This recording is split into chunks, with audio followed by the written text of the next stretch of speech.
গরুর 7 ভাগে দেওয়া যাবে কি? গরুর 7 ভাগে দেওয়া যাবে কি?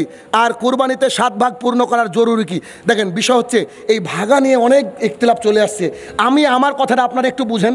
আচ্ছা, কুরবানি দেওয়া কি সুন্নাত ওয়াজিব নাকি ফরজ? ভাই, সুন্নাত জিনিস ছেড়ে দিলে কি গুনাহ হয়?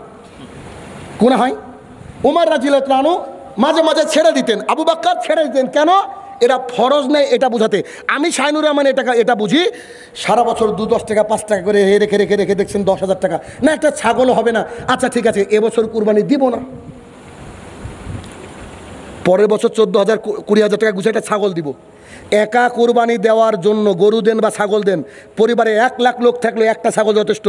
একটা যদি ছাগল বা গরু কুরবানি দেন, তাহলে এটার ক্ষেত্রে কোনো রকমের কোনো মাসালাই নাই, কবুল হবে ইনশাআল্লাহ। আর 7 ভাগে কুরবানি কেউ বলছে জায়েজ, কেউ বলছে জায়েজ না, তবে আমি জায়েজের পক্ষে, এটা জায়েজ। তবে আমার কথা হলো যে আপনি জায়েজের সাথে কেন যাবেন ভাই?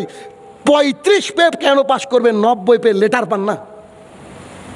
কি শানুর ভাই, ছেলে অসুস্থ, ভেলুরে নিয়ে যাব কি 1 লাখ টাকা লাগবে, কই জিজ্ঞাসা করেন না তো, তখন তো টাকা বেরিয়ে যায়। আল্লাহ রাস্তায় দেওয়ার বেলায় খালি ওই 10,000 টাকা গুছানো হয় আপনার। আমি তো গরিব মানুষ, আমি তো সারা বছর 5-10 টাকা করে গুছিয়ে আমার স্ত্রী গুছাই।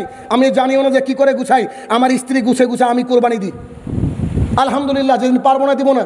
তো ভাগাতে যাবেন কেন? ভাগা জায়েজ, আর একা উত্তম। একটা ছাগল পরিবারে যদি 1 কোটি সদস্য হয় তাদের জন্য যথেষ্ট। কুরবানি দেওয়ার সুন্নাত, ফরজ মনে করিয়েন না। আর যারা ভাগা দেয় এরা হচ্ছে গোস্তখোর, খেয়াল করে দেখবেন। অনেকে করে কি ছাগল কুরবানি দিচ্ছে আর গোস্তর গরুর ভাগা দিচ্ছে, মানে বুঝতে পেরেছেন? যে দুটো মাংসই থাক বাড়িতে। খবরদার, আমি আপনাদেরকে বললাম, তবে ভাগা জায়েজ, তবে এই মাসালার দিকে যায়েন না। করবেন কি একা দেন, এটা উত্তম, কেউ কোনো কথা বলবে না।